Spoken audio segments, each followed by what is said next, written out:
All right. Hi, everyone. This is our weekly conversation. And we were originally going to chat about Ayurveda. And over the past week, we actually found, again, which is why it's really fun to be able to do this podcast recording weekly, is that it can really be in real life. And when things come up that feel relevant and pertinent to our lives, that we have an opportunity to jam on that. So um, the topic for today really is, what do we do? How do we work with our own emotions and our own practices and our own care when there is trauma or tragedy, or when things come up in life that we're not planning on, or we're not quote unquote prepared for? And so this was really interesting to me because we had a situation in our community that has been very painful. And this time, some really interesting things happened through the process of grieving and feeling sadness and being in my body through this process. Is that last night, as some of these emotions were starting to lift and we were starting to return to some of our routines and our habits, and I was able to do some of my practices, I was really able to see so clearly the path that I read about and I study and I talk about playing out in my real life. And some of the strategies, so in Lola Summer School, we're reading the book Burnout. And part of the book Burnout talks a lot about what self-care and community care and rest look like from a really digestible, tangible way.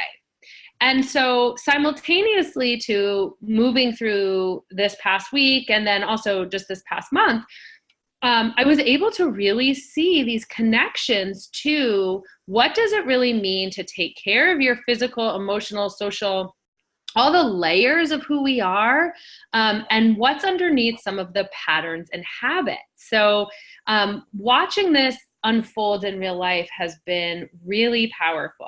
And so we're just going to talk today a little bit about how this work that Rita and I teach and do and study and talk about and are learning ourselves really shows up in our life when we need it the most. And so I'm just going to share with you, Ree, the things that came last night as I could feel the energy shifting and clearing. And then this morning, it's really different. It's blue sky, it's sunny. My spiritual connection yesterday and today is very different. I can feel this love and this warmth radiating from my heart to our families and our communities. And I'm not so much in it anymore. And that's awesome in terms of being a lighthouse, in terms of being a leader, in terms of being feeling my own strength. And it's not because I did a lot to help anybody or gossiped a lot or participated in a lot of whether it was healings or therapies. I really just experienced the feelings of sadness and grief and let it move through me over the past Friday, Saturday, Sunday, and most of Monday. And now today's Tuesday, and I'm like, oh, I am on the other side of that real darkness. And these are the things I think that really help. So number one is the meaningful work and contribution to the world. So I intentionally have always, it's just how I made, but then also I've read the research and I know that living a meaningful life often is correlated to having meaningful work and contributing to society. And that motivation can really help us get through tough times. And yesterday, and even on Sunday, when Rita and I were together, I was really thinking about that. Like, I want to feel this and feel what I'm feeling and experience the whole range of human emotion. And I will be ready to sort of get back to work and get back to having these kinds of discussions and working with private clients. And today I'm speaking to a group of therapists, and tomorrow I'm teaching some yoga. Like, get back out and help the human. So having meaningful work and contributing to society is part of the research, but it's also I'm finding it to be very true as a motivator to move through difficult times. So that was number one. The second piece that has been really helpful is having community care and authentic relationships where you really are your whole self. So since Friday, I'm not trying to say, there's not a pushing of emotions. I have a lot of relationships where I just say, I'm sad, period. And yes, people on the other side of that are going through their own process of letting that sadness and discomfort just be there. I've had a lot of really beautiful, intimate conversations with loved ones where I really get to just have that full expression. So I think, looking at your own life, looking at your own patterns and habits, what does your community care look like? Is it church? Is it work? Is it your neighborhood? What is it that can really help you? And where can you show up with your authentic self, your whole self, where you don't have to put on, a face and pretend all is fine. One of the things I notice about women and community care, and one of the ways I can tell integrated women is, and I don't mean this as a judgment, I mean this as a noticing, women who are running around like crazy people trying to do everything and take care of everything and check off the boxes and what can I do? That is not the sign of an integrated wholeness. That is a sign most often of, I have a lot of anxiety, I'm having a lot of feelings, I'm not comfortable with them, I don't know how to handle them, I don't know how to handle other people's feelings, but if I keep myself busy, I won't have to feel it. So it's not a judgment, it's very prevalent. And I will say that the first, I really noticed that towards the end of the weekend was that there was an option to continue to be part of conversations and gossipy, gossip is too strong of a word, but caring conversations that weren't going to go anywhere because there's nothing anybody can do. I started to notice really yesterday that these conversations I was in and were not actually feeling helpful anymore because there was just sort of a spinning of other people's anxiety. And in burnout, towards the end, there's a whole section about contagious emotions, which I already know and we already teach in Lola. So it was awesome to see this again, really presented here that, I had a choice as I was moving, as this grief was kind of starting to lift. Do I want to continue to be part of conversations that are bringing me down and that when I leave, I'm feeling more sad and I'm feeling more confused and bad about my own choices or not doing enough? Or is it time to sort of shift gears? Because if I'm picking up on their energy and it's contagious, I get to make a choice here. And that I did not actually realize was happening or unfolding until my own grief and sadness started to lift a little yesterday. So that was really interesting, is looking at this authentic relationships and whole self and how other people and our relationships are playing out in difficult times. And I think that the tools that were really helpful were sensations and body awareness, like, paying attention to your breathing. Yesterday, I did a lot more candles and was able to bring the journal out again just this morning and start to write a little bit about it. And yeah, exactly. Just coming back. I will say that it didn't really feel that helpful when I was in the darkest of despair Friday and Saturday. I wasn't able to access those things. I didn't want to. I was rejecting some of the practices that feel good. And I think that's totally normal. I didn't want to feel better. It was very sad. So I wanted to be sad. And that is an appropriate response to the situation. And that is what it means to be integrated. And that is what it means to feel whole, is that I'm going to experience sadness and I'm going to work with my sadness and I'm going to feel it in the body. I will also note that not Saturday, but Sunday, I did go back to exercise class, and Monday. And Sundays, I felt like I was in a fog. I was sort of going through the motions. And by yesterday, I felt a little better. So again, navigating how will it feel to be in the body, to move a little bit. Today, it's so beautiful out. I'm going to take a really long walk to my meeting and walk home. And that just feels like just a yes. Like I have the energy to do that today. I don't want to be in bed today. So I'm sharing all this intimate details of what it looks like to move through pain and suffering and then start to come to the other side, right? With that authentic self, with that meaningful work and contributions to society, in Burnout and in Come As You Are, the two books by Dr. Emily Nagoski and her sister Amelia wrote Burnout with her. There's a lot of talk about the stress cycle, and it's just very tangible. Like when you're in a stress cycle, when there's stressors, how do we release it so that we do? And for me, it's all Ayurveda, because it's digesting the emotion. Yes. It's just bringing it into my heart.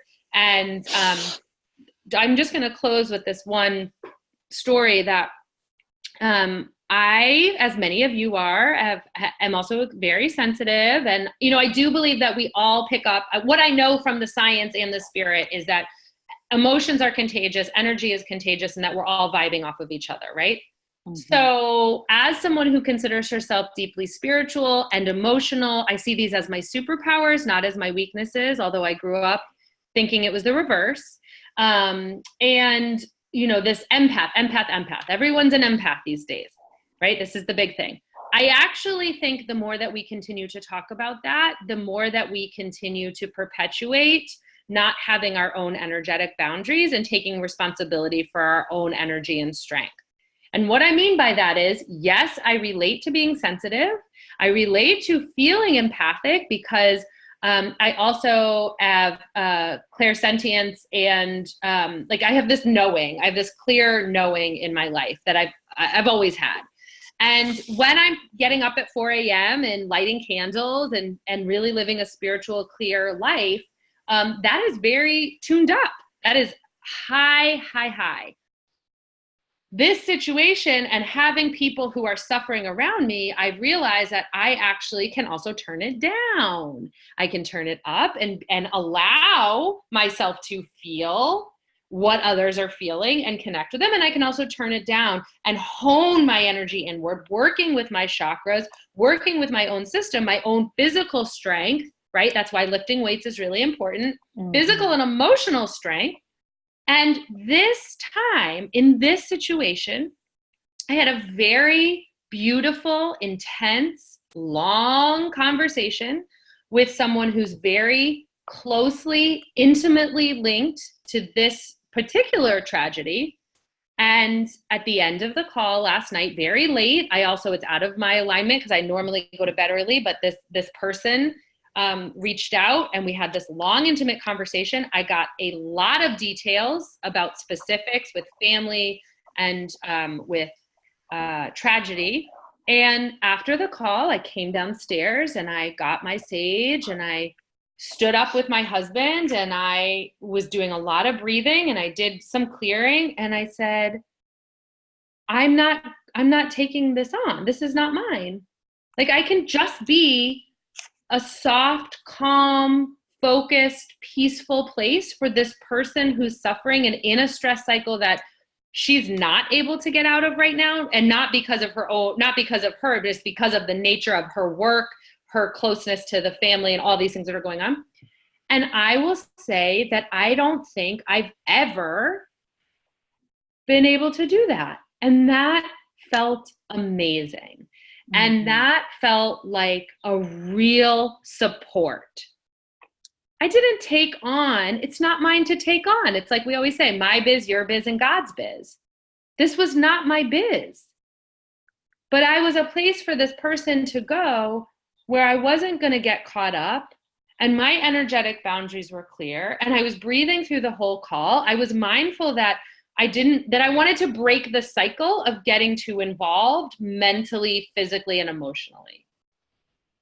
So I woke up this morning, and I shared that with a friend last night, super late. Like, I texted her, she's my best friend. And I said, wow, I listened to what just happened and how I care for this person, but I'm not taking it. This is not mine. And she's not asking me to. It was a gift to her. When we share with people what we're going through, we're not asking them to take it on. We don't need them to do that. And that is a testament to our own practice and our own integration. And that's what it really means to be a soft place to land, which is like what I want to always be considered as for my children and my close friends. That I don't also have to get caught up in the emotions. That because I know they're contagious, I can actually have a little bit of strategy and separation, but I do it through honing my own inner strength and my own presence and my own connection to meaningful work, community care, and sensations in the body. And so this leads us into what you were sharing in the beginning, Rita, which is, sounds like you're moving, you're experimenting with that process right now. And I'll open it up to you to what sort of ever comments you have about that. Yes. So good. I was drawing as you were writing. Yes, and so much yes to what you have shared. Let me go back to page 1. So yes, before we started, I had shared with Pleasance that, she always asks me, how are you today? And one of the things that I appreciate about Pleasance, that I've always appreciated about her, is that when she asks, like, you can hear it in her voice that it's not part of like, and forgive me if I'm offending anyone, but the words that come to my mind is the zombie narrative. People ask, "Oh, how are you today?" But people are just saying it, but on both ends, right? How are you? Kind of like the Pavlov's dog. How are you today? Another person says, "Good," and then no one's present in that exchange. One of the things I've always appreciated about Pleasance is that in her voice, in her tonality, every time she's asked me, and there's been plenty of days, I've known her a long time, and she knows me well. Rita, how are you today? I responded to her this morning and I said, well, I feel good. And I feel good because there are 4 areas in my life where people who I hold near and dear, and folks that I work with and just know, so that range, right? The near and dear, your most loved ones, and then also being out in the external world. I noticed that there are 4 key areas where there is a lot of suffering suffering, anxiety, and unclarity. And what I shared with Pleasure before we started was, but back to me and flipping the mirror around, I feel good because I love supporting people. But today, in this present moment, and from being and living and integrating my own self-care practices as a little own student, what makes it different this time is that I'm showing up, my heart is open, like it feels good to me. It feels good. And I'm not doing anything when I'm showing up in these different areas. In my Lola community, I'm supporting some people hands-on. Mm-hmm. At my layers at work, I have 2 layers. One layer is my immediate office, where the individuals in my office, there's a spike of emotions and anxiety and just outright anger and violence to each other. And then overall, here in the clinical research hospital, and this is indicative of the macro environment in healthcare, a lot of the entry-level positions, as they literally said yesterday at one of the executive meetings, they are very afraid for their futures because of the changing landscape of healthcare, where they can't practice without constantly having the pressure of what they can bill for. and high student loan debt, and they don't get a chance to have social time while they're here in the hospital. So I'm in that midst of stuff, and I have family. You know, Pleasance and her family, and the Tinleytown community. As a DC native, I feel that too. Like, not just Pleasance and her family, because Pleasance and her tribe are family to me. As a DC native, it's very heavy to see this happening in Tinleytown. It's very heavy. And then in my own family, we've gone through a major transition where the structure of our family is forever changed. And we had another family member have to have emergency surgery last week. So anywho, the landscape of my life is, here I am. And today, what I feel good is about is because I'm here, I'm holding space. And at the same time, I'm continuing to do what I need to do to breathe, to continue my life, to take care of me. And it feels different. Like I can feel it in my body. Like to this morning, you know, I'm calm. I'm nourished. I eat breakfast. I'm eating. I'm still doing my self massages. I woke up this morning with my 10 minutes of quiet time and my flowers and my cat, and all these things are happening at the same time, but I can feel the difference. See, the prior Rita, and then also to provide context, I have been a little own student and embedding and layering on what I've been learning going into my year 2. I just started my year. So I just want to point that out, that no, you know, it's over time. It's been a year of layering so many aspects: Ayurveda, law of attraction, using my intuition. We study the science of how our thoughts and our emotions are interlinked together. This month, we're looking at sensations and the stress cycle. That is it is a cycle. So again, what it is layers. I want to be honest and authentic with everyone that's listening, that it is a daily practice. It's part of doing the work, and it's over time.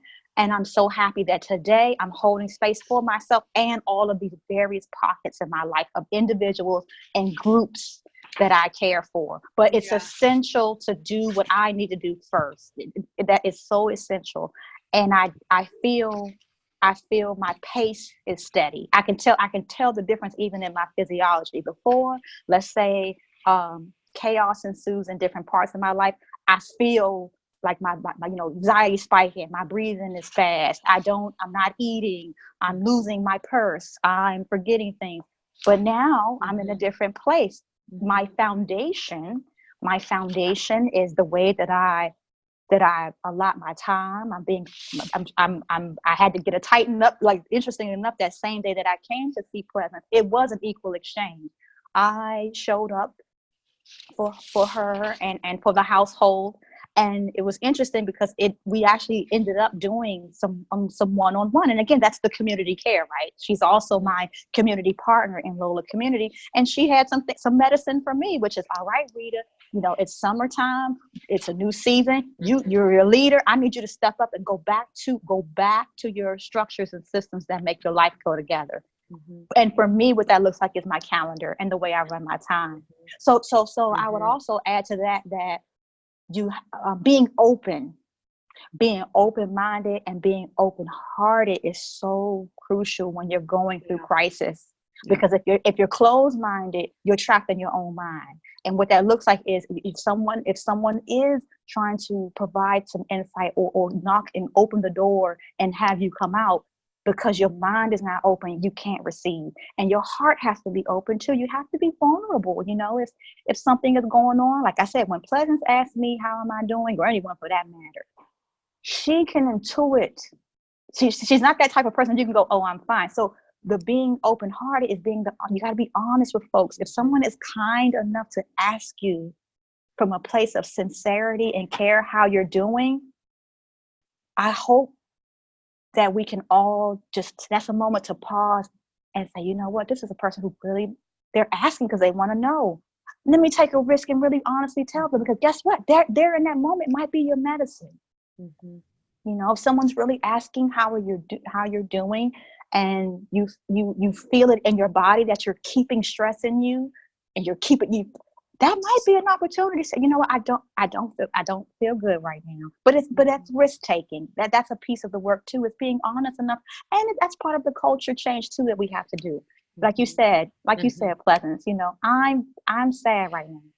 I'm sad. I don't feel well. I'm hungry. You know, for me, I'm being honest. You know, if I'm not famished and I'm not taking care of myself, I'm not going to lie to other people, because that's a practice of me being in integrity with myself.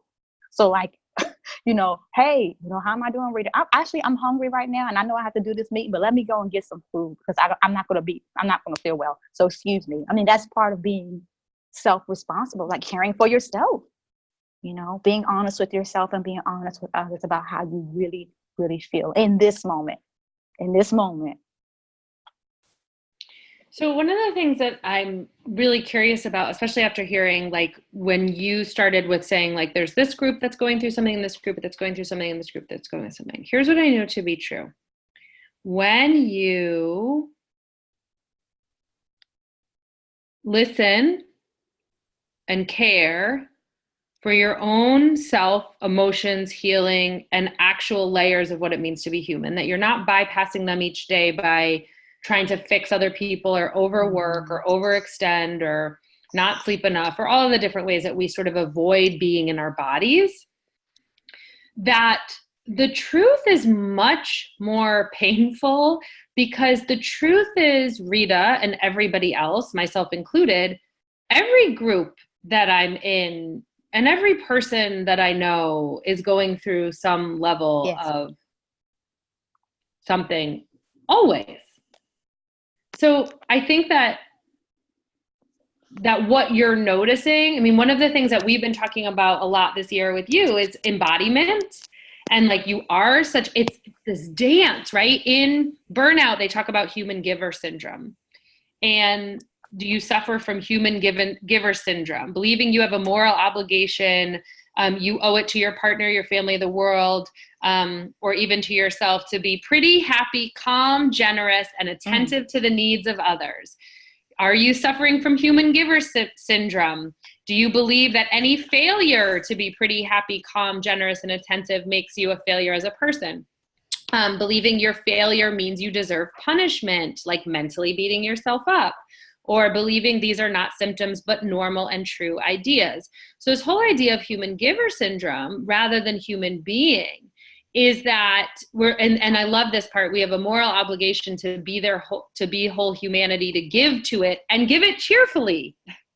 So the reason I love how burnout is layered with how we talk about how this happened to women, and how we continue to let it happen by putting ourselves in these boxes, is that from my experience and what I'm noticing is that if you actually sit down and ask someone or pay attention or listen, that if you go beyond the I'm fine, work is fine, there's always something interesting in there.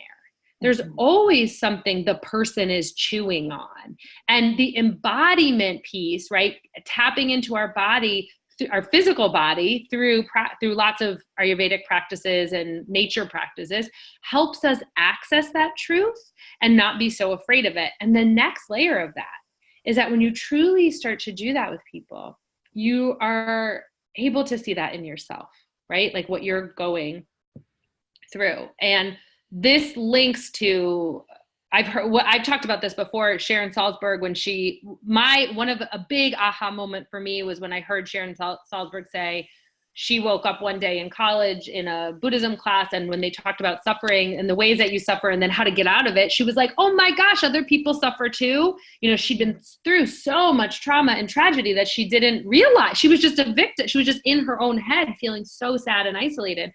And when she started to hear these teachings, she opened up. And when I heard her talk about that, I was like, oh my gosh, I had the same experience. It was like all of a sudden I was free and connected.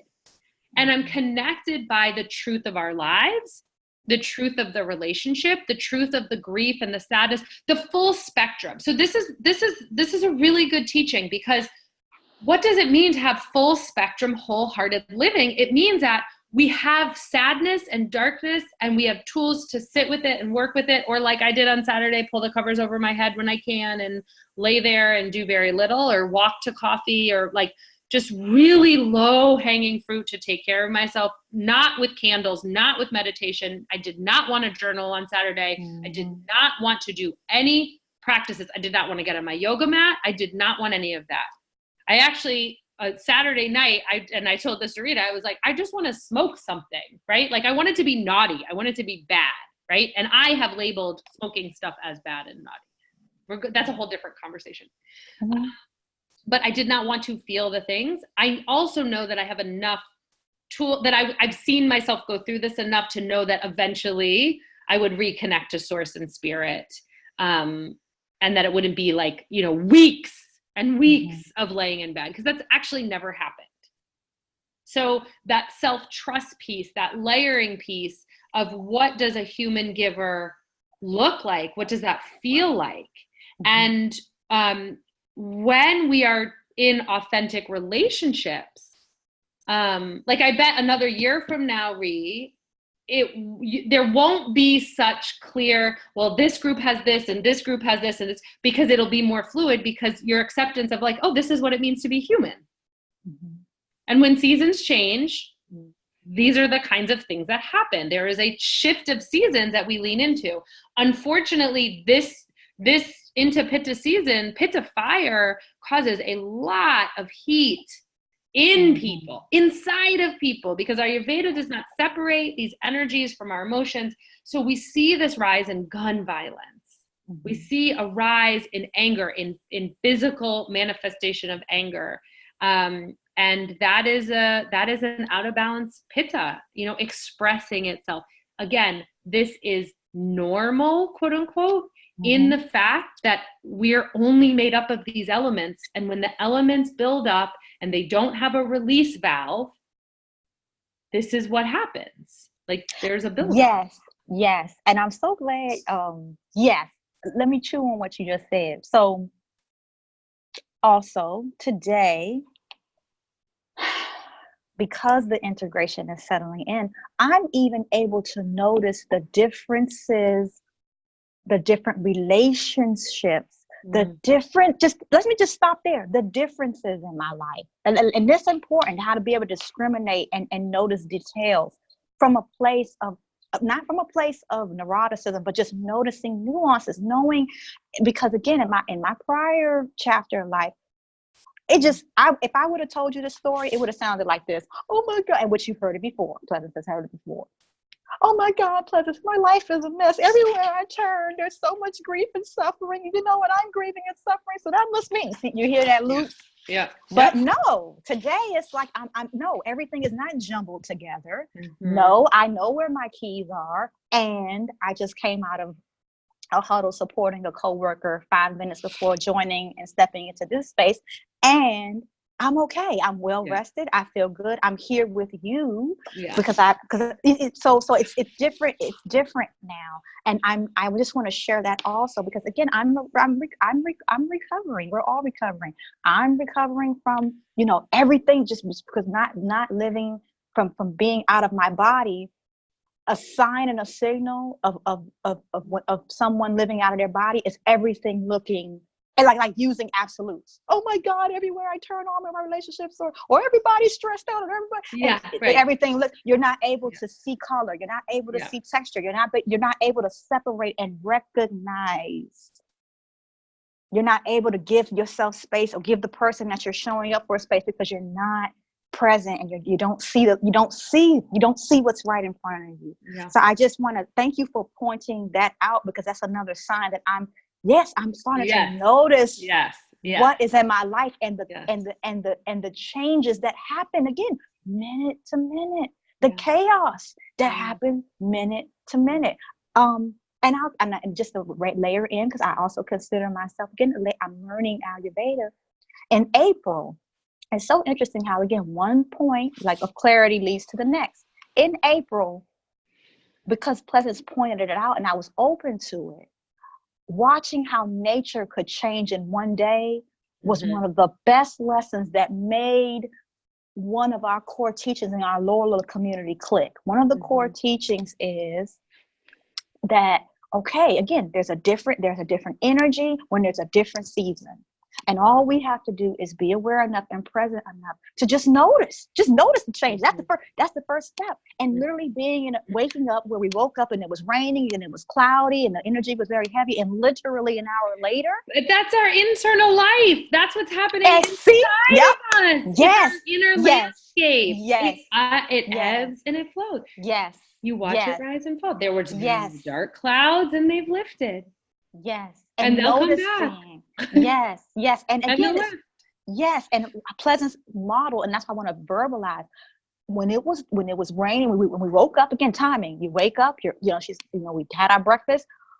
She helped us understand, like, okay, it feels heavy right now. We feel heavy right now. Okay, so let's do the things that make our bodies feel good right now.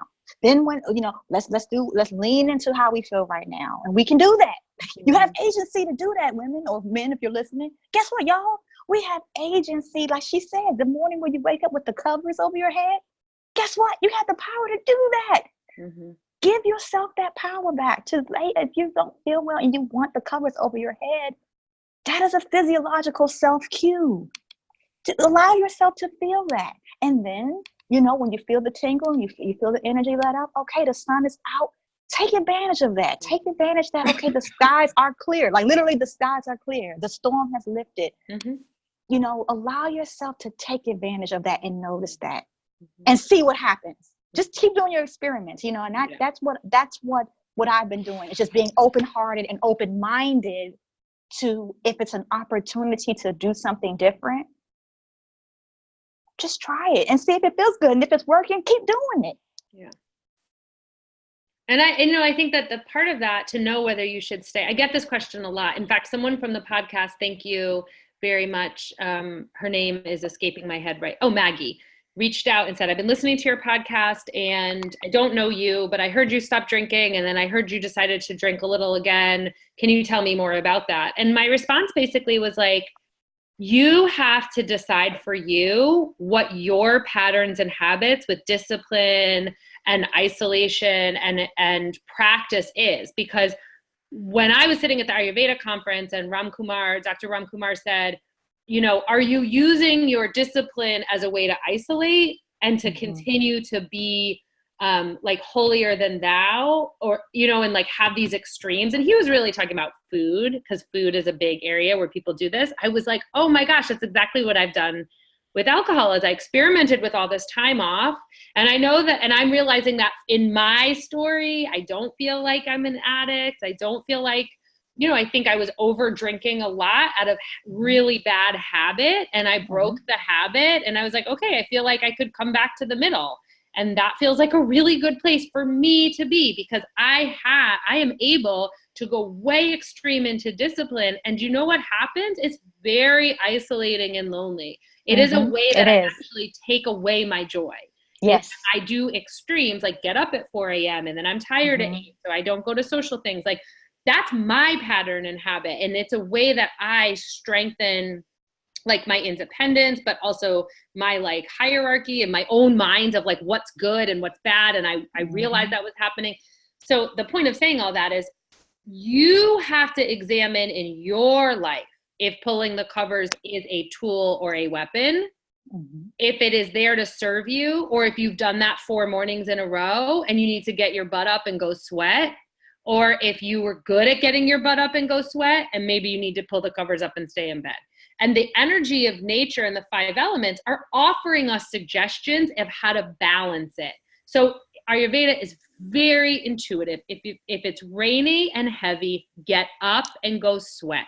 You will feel better because it's balancing the energy in the body. If it is hot and sweaty outside, do cooling practices. It's not a day for the run or the triathlon, right? So we can use the intelligence of nature to balance our inner and outer life and practice, which is an unbelievable gift in a very overwhelming and distracting time in history,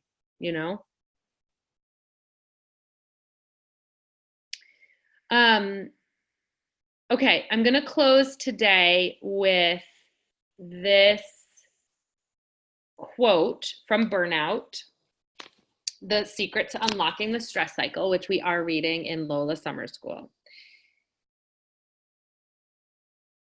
The stepping stone to joy is feeling like you are enough, and feeling not enough is a form of loneliness. We need other people to tell us that we are enough, not because we don't know it already, but because the act of hearing it from someone else and the act of taking the time to remind someone else they're enough is part of what makes us feel like we're enough.